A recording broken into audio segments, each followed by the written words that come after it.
Hi everyone, this is Raphael from Ohio Tropics. In today's video, I'm going to show you how I'm going to repot my Thanksgiving cactus.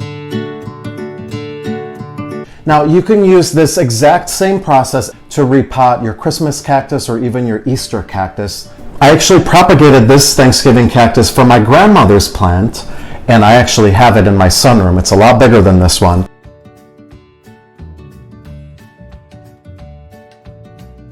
This one is in desperate need of a larger pot. It's been in this same pot for quite a few years, probably I would say 5 or 6 years in this pot, and it's probably full of roots. So first of all, how do you know if your plant is pot bound or root bound? For this particular case, I can tell because when I put my finger and try to feel the surface of the soil, it is just full of roots. There's a hard mat of roots on top. Another way to know if your plant is root bound is if you have roots coming out of the drainage hole. You can actually see a little bit, you probably can't tell too much. And lastly, if your potting mix has been drying out a lot faster than it used to, that's also an indication that your plant is root bound. You won't know until you actually take it out, so let's go ahead and do that. So I'm going to take a knife. I just took a thin old knife and I'm just going to insert it into, this is going to be hard because the plant is so thick. I'm going to insert it along the perimeter and just kind of shove it all the way down. I'm going to do that a few times. Gently keep turning it. Now, so I'm going to try and gently grasp the base here, and also, I'm going to put my finger through the drainage hole and try to push a little bit through the drainage hole, and here it's coming. Here we go, and there we go. Lovely.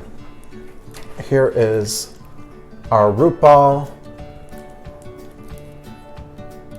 There's a lot of matted roots here at the bottom, all along the perimeter as well.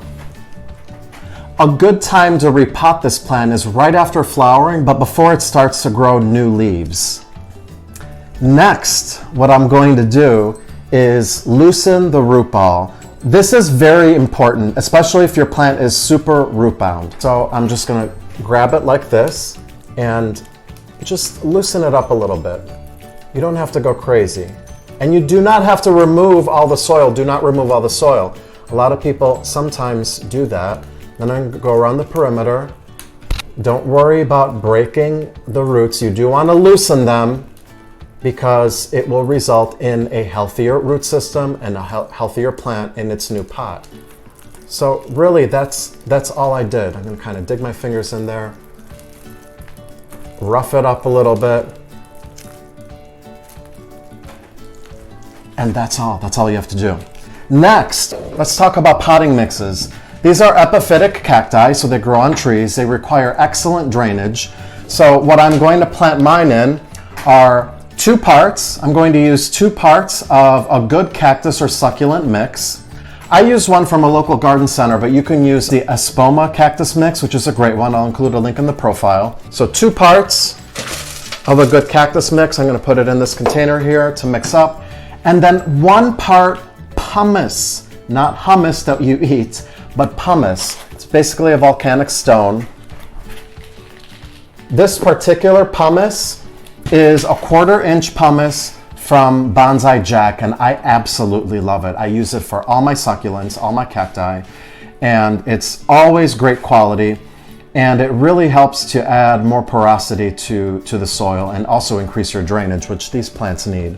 So dump that in there, and I'm gonna just mix it up. Take a look at that. Nice and chunky, airy. This will be great for this plant. Next, I chose a pot. I have these wonderful, oh, this is a little bit, there we go. These are awesome. These are beautiful pots. I'm going to include a link in the description of this video to these pots. I love these. They have a drainage hole at the bottom. There's a rubber stopper that you can pull out right there and let the water through, let it drain, and then you can put your rubber stopper back. Perfect, right? These are ceramic. The inside is actually nice and smooth too, so it'll also make it easier for repotting later on. A good rule of thumb to have when choosing a new pot is only go up one pot size. So let's say you have a 6-inch diameter pot, only go up to an 8-inch diameter pot, and that's exactly what I did in this case. And why do we do that? The reason we do that is because if you go to a pot that's much too large, you're gonna have a huge excess of potting mix, and it'll stay wet a lot longer than you would like. So I'm gonna add a little bit of this potting mix here at the bottom and set my plant in, see if the level is good, and it is. Next, all I'm going to do is fill in the potting mix. I'm just going to go around. Just add your potting mix here. Gently press it down. And keep going all the way around until you're done.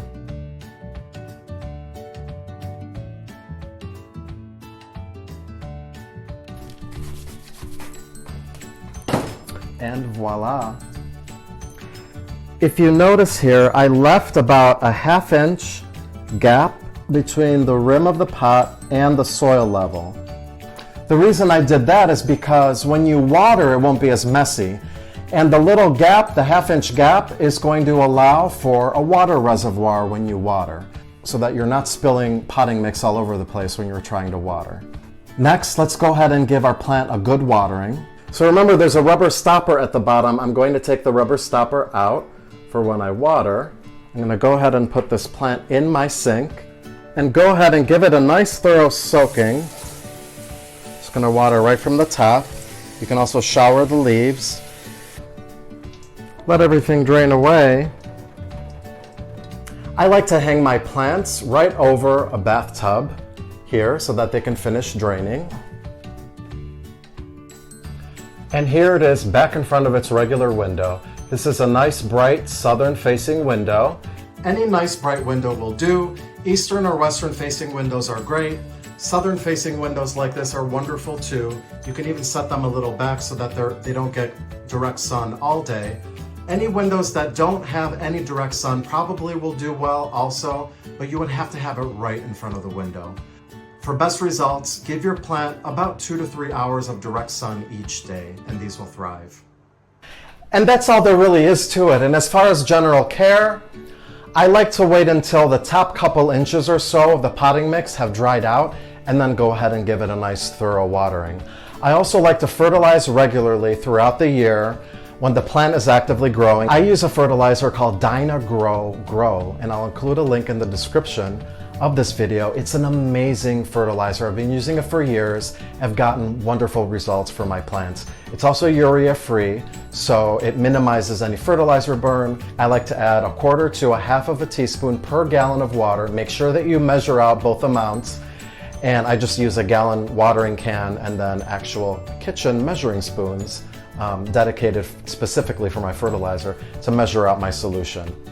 I've also included a link above right here for a video that I made that talks about what to do to get your holiday cacti to bloom.